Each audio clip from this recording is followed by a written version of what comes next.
who here is ready for war? The Third World War is not only inevitable, but is already taking place. What begins as a regional war could very rapidly escalate out of control. The Ukraine war is accelerating the decline of the West. Painful trade-offs will be unavoidable. The problem with wars is easier to start than to stop them, and it always gets out of hands. Iran will be our Syracuse. That will be our end.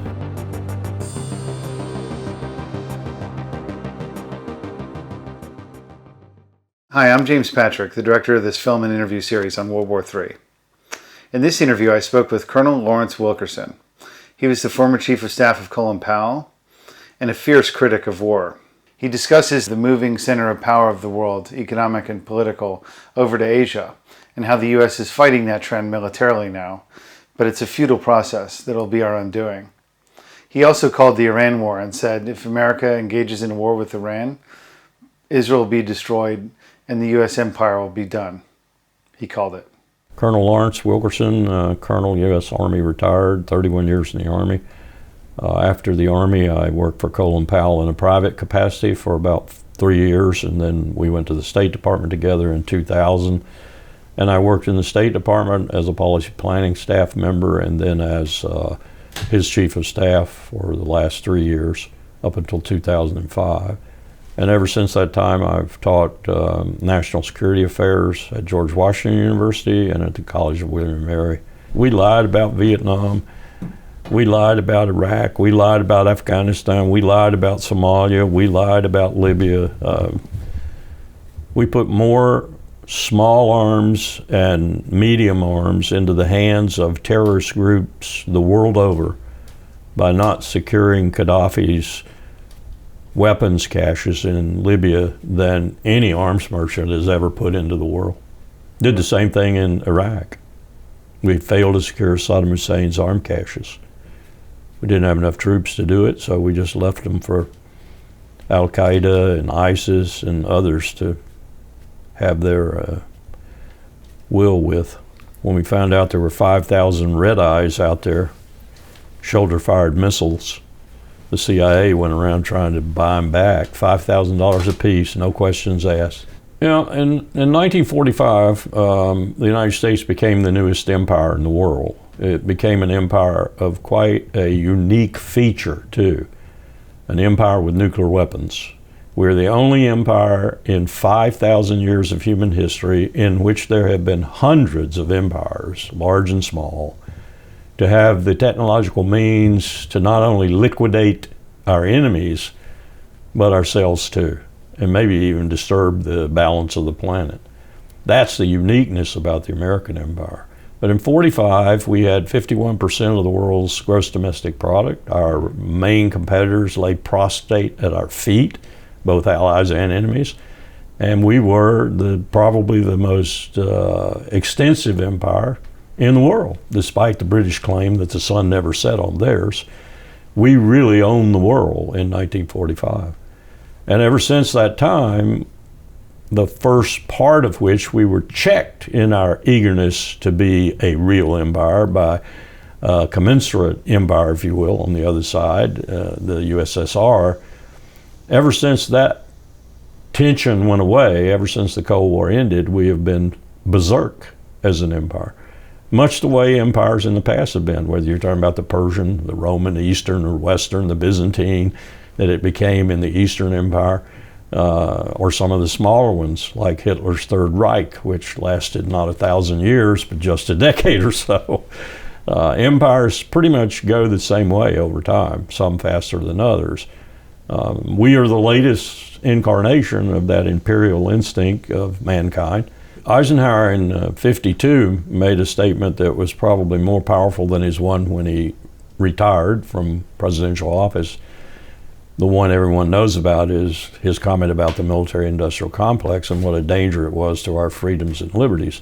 Mm-hmm. Well, in '52, I think it was the American Society of Newspaper Editors, he essentially said, "This is no way of life at all. It's humanity hanging from a cross of iron." That's a direct quote. And he was right. And it has become tenfold, if not 100-fold worse since Eisenhower. We now live to make war. And incidentally, we live to put sanctions on other people. The Office of Finance and Financial Assets Control at Treasury that monitors sanctions in the world now officially lists more than 30 countries that we have under sanction, and roughly 2 billion people in the world every day live under U.S. sanctions. This is truly empire.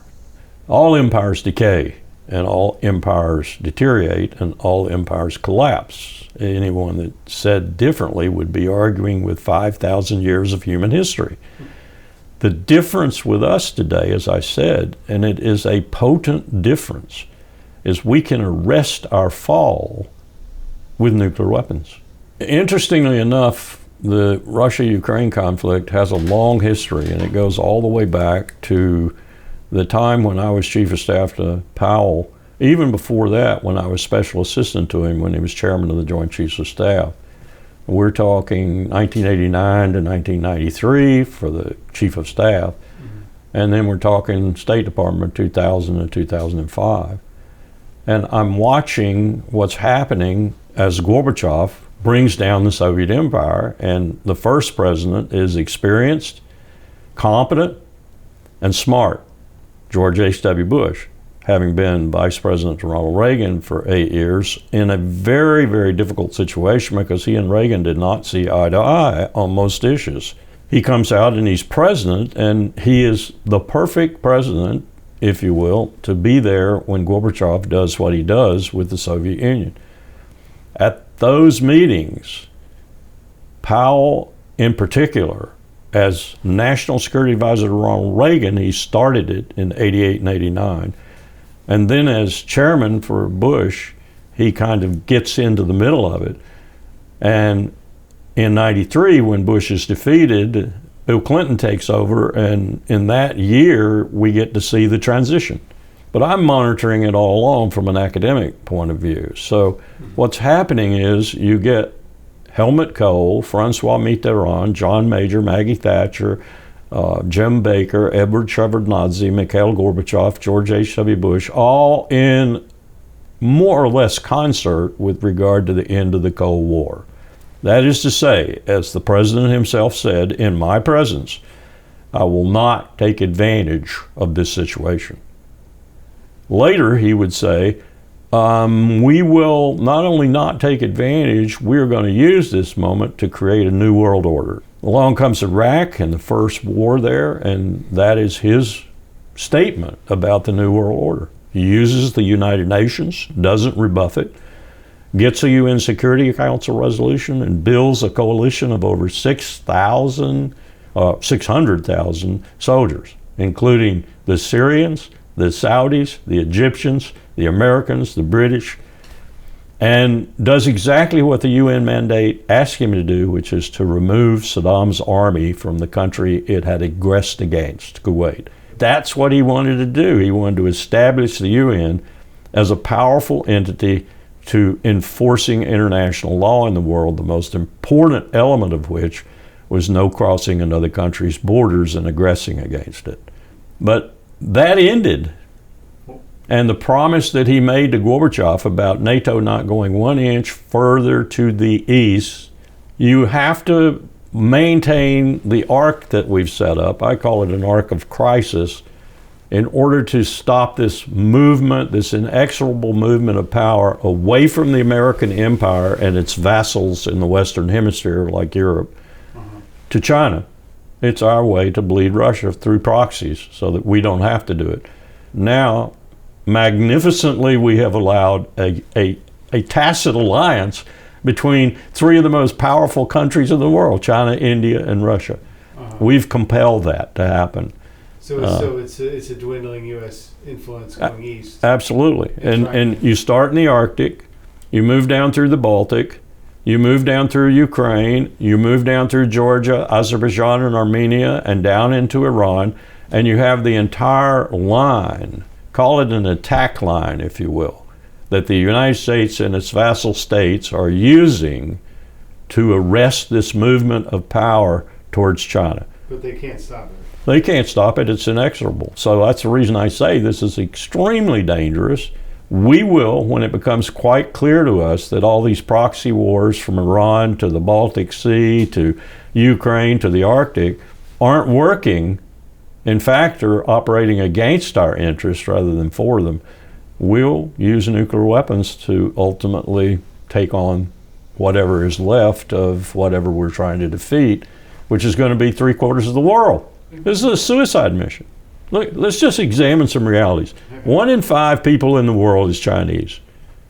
2 in 5 is Indian or Chinese. 3 in 5 is Asian. And if you parse it closely, you'll find out that the majority of the world is lining up as rapidly as one could think possible in a geopolitical, geostrategic atmosphere like we have today against us. We are minuscule compared to what's happening on the other side of the world. Only it's not just the other side of the world, it's 3/4 of the world that's lining up against us. And we are reinforcing that lineup by what we're doing. So it's just the government, the military, industrial complex sort of run amok? Those are instruments, those are tools of the oligarchs who are behind this. And when I say the oligarchs, people say, what are you talking about? I'm talking about people who have billions and billions of dollars of personal wealth and who watch all of this from different political perspectives, different financial perspectives even, and they are very frightened about the shift of power that's taking place from where they're very comfortable, the West, to where they are not so comfortable, the East. Israel has more billionaires per capita than we do, and we have a god load of them. These billionaires have different interests in what I'm describing is happening. When you talk about Charles Koch, who covets greatly Maduro's oil in Venezuela, you're talking about why we have Marines off the coast of Venezuela right now. It has nothing to do with drugs and everything to do with Venezuela's having the greatest oil deposits in the world. You got others in that whole complex, Robert Mercer, Sheldon Adelson's wife, Miriam Adelson. You've got others who aren't so visible, like Peter Thiel, very much behind the vice president. But all of these people have a decision to make. They either jump ship, go to Britain now, leave France, leave Germany, wherever they were, or they stay and ride it out and hope that the disaster is not as bad as it looks like it's going to be. That makes up for a lot of tension behind the executive leadership of the empire, especially when the executive leadership is really a clown and circus show that doesn't know from day to day what it's doing and is being manipulated by each one of these elements that is behind it and pulled in different directions. People think all this vacillating and mercurial nature is Trump. It's him in some respects, but it's him also responding to these people behind him with whom he knows he couldn't exist were they not there. And the only way Ukraine could win over Russia, win in the traditional sense of win, is if we use nuclear weapons on Moscow and then we all lose. Americans who are hard-bent to support Ukraine through anything, thick or thin, are simply ill-advised. And that's what our media has done. We don't have a media that searches for the truth in any respect anymore. What we have is a media that shills for the government and its regime and policy of the moment. The Russians have, as they have said all along, Sergei Lavrov being most explicit in this, but Putin too, no designs whatsoever on anything other than that which presents an existential challenge to their sphere of influence. Read the Collective Security Treaty Organization. That's the only reason they are doing what they're doing in the special military operation. It has nothing to do. They'd be insane to take on NATO because they would know that they would ultimately wind up in a nuclear war. Well, Trump has got a choice now, and I think he's at least apprised in his mind of this choice. He can either cut and run completely, which he's not going to do because he can't do that. He doesn't have the courage. He can resume massive support, which will simply mean no relations with Russia worth a damn, to include renewing New START, the only nuclear weapon treaty left, and eternal hostility between Moscow and Washington, which he doesn't want. or he can stiff the Europeans and say, it's yours. If you want to continue this war, do so, but you do it totally on your own, which they will not do, not for very long anyway. They don't have the capability to. And go above it all and say to Moscow, I want a new relationship. Economic, financial, and most of all, I want you and me and Xi Jinping to sit down at the table and construct a new nuclear weapons arms control treaty system. Period. Well, I think I think we'll have a war if Netanyahu has his way, and he probably will, with Iran before Christmas. And I think if we go in to back him up, and we'll have to because Iran will be defeating him, we will have to go in and back him up, then we will be defeated too. Right now, I think the 12-day beautiful war proved that Israel cannot win a war with Iran, that it will be devastated by a war with Iran. And that's partly because it's committed on so many fronts right now and taking on so many challenges. It's trying to take massive territory in Syria. It's trying to take the whole of Lebanon. It covets Iraq. It covets Jordan. It covets Egypt. It even is coveting parts of East Africa. This is the greater plan of the Zionists. It's in history. It's there. This is the greater Israel.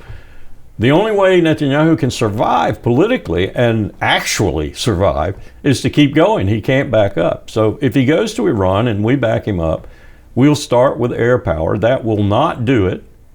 We'll have to put troops on the ground. And when we put troops on the ground, say goodbye to the empire, because we'll be there 10 years, $10 trillion, and it'll look worse than Iraq or Afghanistan when it is come to that 10-year point. Think of anything that we've been involved in the last 20, 30 years in terms of wars, and other than the first Gulf War, all of them have been abject failures. This one will be the failure to top all failures. Do I think the American people go along with this for some reason, visceral reason or whatever? I think you have to parse that really hard and in complex ways, because they're for example, take these 75 million dispensationalists, we call them fundamentalist Christians. They look at the Rus, the Russians, as the foot soldiers of the Antichrist. So that's why you have a lot of really visceral hatred for Russia that's inexplicable amongst Americans, and especially those Americans who support Trump. Well, you have all kinds of complex factors like that playing into this. And I would say that you have a real good chance, if we go to war with Israel against Iran, or were we to go in big time against Russia in Ukraine, not only of producing a nuclear holocaust, but also of dismembering the empire internally. Think of California, think of Texas, think of the Northwest. There are reasons why. There was a book written one time called The 9 Nations of North America, somewhere towards the end of the 80s, early 90s. And there are pressures that are now being exacerbated, particularly by MAGA, that could separate states from states. People say, well, it can't happen. Take a look at history. This is what happens, especially to countries that are held together by cement that begins to fragment and melt, and people begin to go in different directions.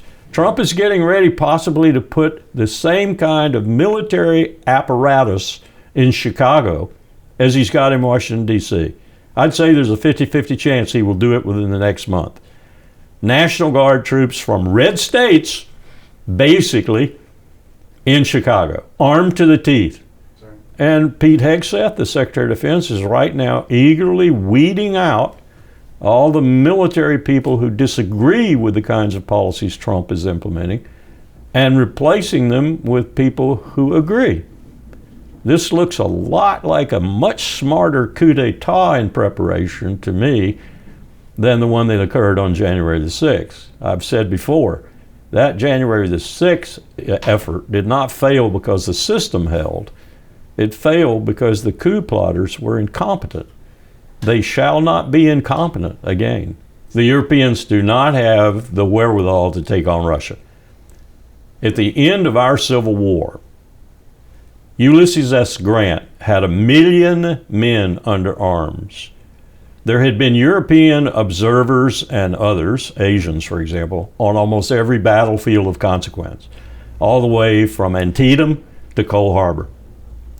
They were shaking in their boots, as were their prime ministers and presidents across the world, because they thought 1 million, that's the largest, competent, battle-hardened army in the world.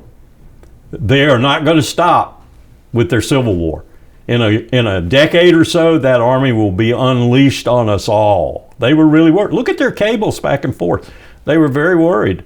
So what would happen with the Russian over 1 million today, who are battle hardened, as competent as any troops in the world right now, with a defense industrial base that dwarfs ours, that can produce more artillery rounds in a month than we can in a year, more missiles in 2 months than we can in 2 years? What would they do with that? With respect to the Europeans, beat the crap out of them. That's what they do, and we'd be into a world war. We have a saying amongst my retiree community in the Army, were we to go to war significantly today, 85% of the 18 to 24-year-olds in America would be in Canada or Mexico the next week. Really? That's how ready for a big war we are. Number one reason on many of the polls, and in the top 3 in almost all of them, is I don't want to die in a stupid war that isn't for U.S. national interest. The most disquieting factor of recruiters and recruiting stations when we talk to them is that that's happening. That in fact, their richest pool of potential recruits, the military families, is drying up, because families are telling their young people now, don't go in the military. Well, I saw one of the worst false flags that the United States staged in, I think, my time in the military, and it occurred very much so with regard to Afghanistan, which was to a point understandable after 9/11 had occurred. That we had to do it the way we did it was not necessarily understandable. In fact, many of us advised against the manner in which we did it, because we didn't think it was designed to get bin Laden and his crew. It was designed to show the American people that, we'd been asleep at the switch, but by God, we were going to do something about it, and it was going to be massive. Then comes the war that was absolutely uncalled for, that Kofi Annan said was a violation of international law, was a war crime. The invasion of Iraq in 2003, which had absolutely nothing to do with 9/11. It was just a target of opportunity that Donald Rumsfeld, Dick Cheney, George W. Bush, and I'm sad to say my boss Colin Powell did not object strenuously, came across and executed. And they executed it because they felt, for different reasons, that they needed to do it. None of those reasons, and my students have explored all of them, there are about 8 basic reasons, depending on who you're looking at. None of those reasons was in the interest of the American people. The only person who rivaled Mother Teresa, if you remember Mother Teresa, in polls with the American people was Colin Powell. And that was precisely what they were using, because he had it. He was given the opportunity to help the administration with this war I just described as being useless and against the law. So they used that, knowing full well they were using it, and he knew they were using it too, because he admitted as much to me, to convince the American people to support the war against Iraq in 2003. He said that he would always regret that. And I said it was the worst point in my professional and private, personal career in my life. In the late January 2003, he came into my office and he threw a package down on my desk and he said, "We're going to the UN and we're going to present the case for war." He didn't say that. He said, "We're going to present the case to disarm Iraq at the United Nations." I said, "Why us?" Adlai Stevenson gave the Cuban Missile Crisis briefing at the UN. How come you have to go up there and do it as the Secretary of State? "You asked me that question," he said. I knew the answer right away. "You're the only one in the Bush administration with the credibility to do it."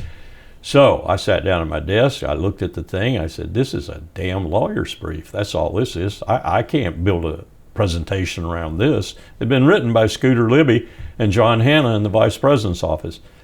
So I made that complaint to him, and he said, well, we'll see if we can't make it better. We're going to write here and state the human rights violations piece, and Phil Mudd at CIA is going to write the terrorism piece of it. So we'll merge them all together, and we'll rewrite the one at the front that right now reads like a lawyer's brief. He said, I'm going to be there. You're going to be there? Yeah, I'm going to be there every day. Most of the time I will be there. This is the Secretary of State. He's going to be right there with me. So every time we're briefing, Tenet's in the center, or Secretary's in the center, Tenet's on his right, and I'm on his left. 7 days and 7 nights we do this. He only put 2 analysts in front of us, Robert Walpole and Larry Gershwin. I should have asked 1,000 times over, how come I'm not hearing from any other analysts in the bowels of the CIA? I'm only hearing from these 2 guys. Because later I would learn these 2 guys were more or less working for Dick Cheney, the vice president. They were rewarded and promoted after what was one of the greatest intelligence failures of the era. They were promoted and given bonuses. Think about that for a minute. The vice president made 11 trips to the CIA, unprecedented. So what we were doing was putting together the briefing, the vice president's office and the Office of Special Plans under Douglas Feith, a dual citizen who was surrounded by Mossad the entire time he was in that office, whom Rumsfeld walked out of his door one time and down the hall and so forth and said, I don't run this building, Israel does. He was referring to Mossad, of course, being in Feith's office. Mossad came and went from the Pentagon, regardless of the entrance, most often the river entrance, without any credentials. They were given carte blanche in the Pentagon. I think our interests were congruent with Israel's. I don't even think Rumsfeld realized that. I think Cheney realized that. I think others realized that. I think Cheney convinced Bush of that. And when I say congruent, it was that we were contemplating what's happening right now. We were thinking about the clean break strategy that the neoconservatives principally had put together. And that strategy had 5 countries in it, the last big one of which was Iran. So we weren't stopping in Iraq. We were going to go on to Syria, on to Iran, and maybe even further than that. And we were going to do that until Iraq became an insurgency.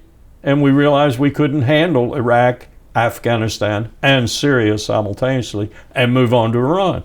Thank God that happened, because that would have been the end right there had we done that. But that was the plan, to do that. And Powell knew nothing about that when we went to the UN to give the presentation. And we both thought that what we had gotten at the CIA, that we had compelled and squeezed and tortured to the point where we thought we could trust it, was at least circumstantial evidence, good circumstantial evidence, that Saddam had failed to disarm.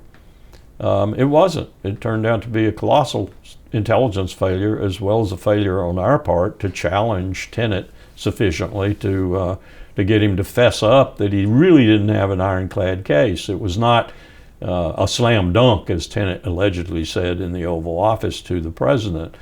Powell was having serious reservations about a number of aspects of the briefing, one of which was the NSA intercepts of conversations between Saddam's generals and his troops in the field that indicated there were weapons of mass destruction.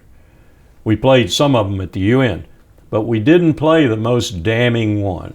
The most damning one actually revealed critical sources and methods that would have, were it true, endangered U.S. troops' lives, massively so, if we invaded, because they involved chemical weapons, and those weapons being used on U.S. forces.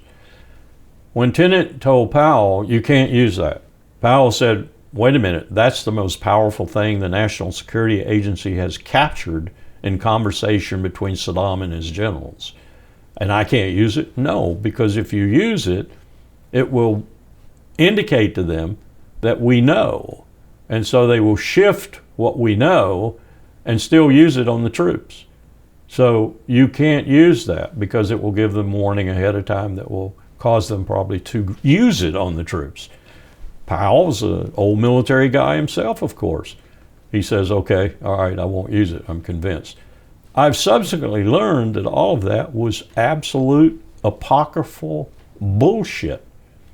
I'm convinced that the intercepts were ones we captured, and if we captured them in total, they were genuine. If we captured only part of them, they were cherry-picked, and they were cherry-picked to support our case. If we captured them in whole, they were completely out of context. I think it was a crafting of the intelligence to support the case that was not justified.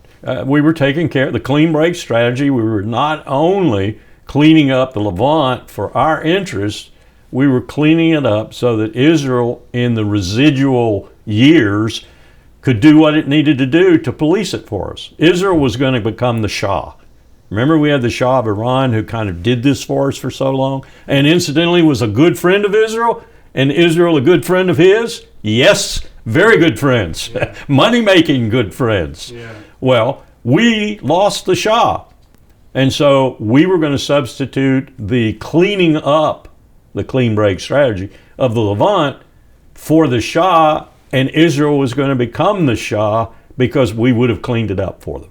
If you want to know, can Europe militarily, or I would say almost any way, any power way, financial, economic, whatever, take on Russia as it currently exists and win, I would say you were pipe dreaming. Because number one, Russia's economy is cooking on at least 6 out of 8 cylinders right now. It's cooking particularly on the cylinder that says defense industrial base, and I've got a lot more than you do, and on technological development within that base, read Oreshnik type missiles, hypervelocity missiles. And Europe's is really, really floundering, particularly its economic, dynamic engine, Germany. Merz is not long for this world. The only reason he's there right now is because of the convoluted German political apparatus, which elects somebody without a majority all the time. Merz will be gone very shortly when the German people realize what has happened to them. We're in real trouble in Europe. There's no question about it. And Europe is going to have a hard time staying in a cohesive whole. Regardless of what Ursula von der Leyen thinks, Europe is got numbered days right now in terms of its unity and its ability to do anything through that unity. I think we're looking at the disintegration of NATO before our eyes. I think we're looking at the commensurate disintegration of the European Union before our eyes, perhaps taking a little bit longer. And I think we're looking at one of 2 distinct possibilities. As we said in 1991 and 2 to the Germans and to other Europeans like Francois Mitterrand in France, you need to stand up and develop your own security identity, and we'll help you. They didn't do it. We'll either be looking at that finally happening. Europe will come together, principally the big countries, and develop a European security identity and work out the architecture of that with Russia, or they'll flounder and fall apart.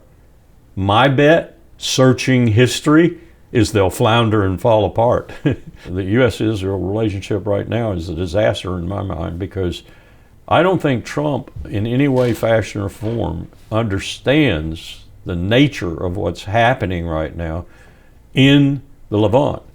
And primarily what's happening with this idea that Netanyahu has that, one, I'm for the greater Israel of the Bible, and 2, it's the only way I can survive politically and maybe actually survive. And so he's put those 2 things together, and he is hell-bent for leather now. And I don't think Trump realizes that. Just yesterday, he finally admitted that there might be some starvation in Gaza. Israel is conducting a genocide, and they're doing it in a way that just rankles every war crime criteria in the world, to include killing people through starvation. Knowingly killing people through starvation. They have knowingly killed more journalists in Israel, in Gaza, in the West Bank, and elsewhere than have been killed in the wars between our civil war and the present day. Yeah, Israel is right now taking on more than it can ever possibly handle. It's taking on fully in its face Lebanon, It's taking on increasingly in its face Syria, and these talks I don't think are going to go anywhere real substantive. It's taking on fully in its face Gaza. It's taking on the West Bank in a way that everybody in the world who knows anything about the West Bank is opposed to. And it's taking on essentially and seriously, once it gets into and buried in Lebanon, a revived Hezbollah. And it's going to war with Iran. I mean, I don't know how Israel survives that. Israel believes, as the United States believes to a certain extent, that air power, the bombs dropped by air power, and those things associated with air power can defeat another nation. All of history since the beginning of air power screams that that is not the case. I've said Israel will not be a state. I'll repeat, and I believe this deeply, Israel will not be a Jewish state within the next 10 years. Probably more imminent than that. And I'm beginning to think Israel will not be an entity constituted as any kind of state whatsoever within the next year to year and a half, because it will be roundly defeated on the battlefield along with its big daddy, the United States, or better said, the American empire. Because we'll go into Iran, and that will be our Syracuse. That will be our end. Israel is a tool of the American empire. It is doing, as Lindsey Graham says all the time, it is doing our bidding in the Levant. Lindsey Graham actually said on the floor of the Senate, "What are you talking about, people? If Israel weren't doing this," meaning killing the Palestinians, "we'd have to do it. Better they do it." In purely military terms, Israel has taken on far too much to handle. It will therefore turn to the United States when that too much to handle includes Iran and a renewed war. And the United States and Israel will, as it were, go down together. Americans do not appreciate the true cost of war, and let's examine why. It's really quite simple. They have not been in one in their lifetime. They have not been in a war where bombs landed on their front yard, where grenades went off in their living room, where people died in the street in front of their house, where blood ran like water through the streets. The American people have not seen war. Arguably, they have not seen war since 1865. They didn't see much in World War II unless they were part of the apparatus fighting it. They didn't see hardly anything in World War I unless they were the few people who fought in it. In terms of population, it was very few. Americans do not know war, period. They will fast forward to seeing war that is full of mushroom clouds and death, because that's where we're going. If we continue on our current path, we're going to nuclear war. There's so many pressures pushing us in that direction, one of which is the old typical modern empire way of getting out of massive debt. That's to start a huge war that you think will liquidate all that debt. Well, this huge war has to go nuclear ultimately, because too many nuclear-armed states will be party to it. This won't be Pyrrhic even. This will be the end of the human race as we know it. And that's not apocalyptic. That's the truth. We have enough nuclear megatonnage on a single ballistic missile submarine, as do the Russians, to set human life back to the Dark Ages, more or less. And we have 100 times that. We could obliterate the human race without question. There is some geophysical evidence that we might even start the Earth on a spiral that would end the Earth itself before it burns out in 4 billion years or whatever into the sun. We would speed that up. I mean, I'm not sure I follow all that, but it is, when you think about the megatonnage that's available for use, even if only 80% of it works, we're going to destroy ourselves. And so maybe on the inverse solutions are, what would not be stupid? What would not be would be to accommodate this inexorable power shift to the east, to agree to have some sort of consortium of powers in the world, I can name the ones that would be at the top of that consortium. They would be Japan, they would be the United States, they would be the Russians, they would be the Chinese, they would be the Indians, and maybe the Brazilians. And you might have a second tier. I'd still probably leave out Paris, London, Berlin, unless they change their ways. And you would accommodate one another. You would accommodate this power shift. You would recognize China as the #1 economy in the world. You would recognize India for what its potential is in that regard, and you would recognize Russia for what its potential is in that regard. All of that complex is the future. You would accommodate that, and you would work with it to handle two massive existential crises we all face: the climate and its changing nature, and nuclear weapons. From a diplomatic, political point of view, it would be being friends, trading, have peace, have good trade, have good relations. Exactly what Constantinople did to extend the life of the Eastern Roman Empire, and exactly what the Persians did in probably the most powerful empire the world's ever seen. For a long time, they accommodated Jews, Christians, agnostics, Zoroastrians. They accommodated everybody. Their emperors, their leaders were very ecumenical.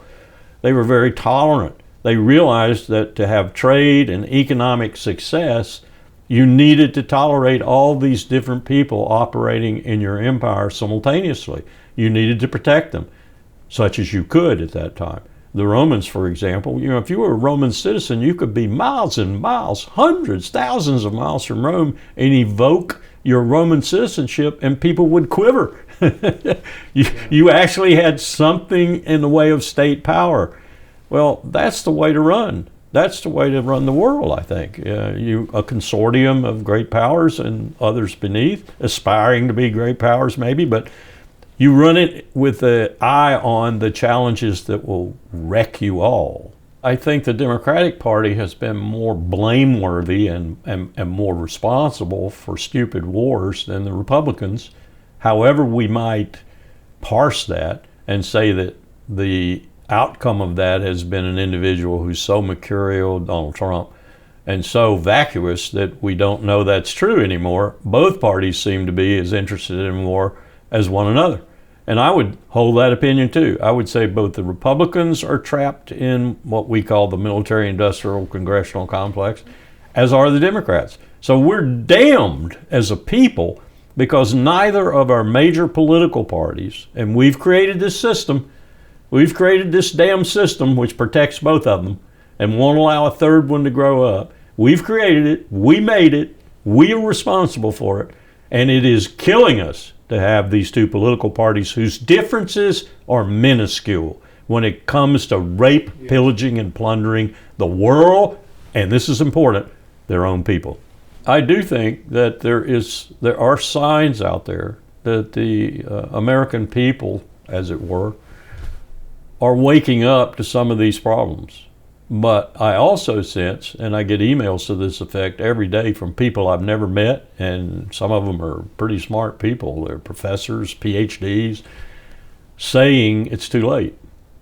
It's too late and there's no way to arrest the deterioration. That we are in fact historically declining and it's impossible to stop it.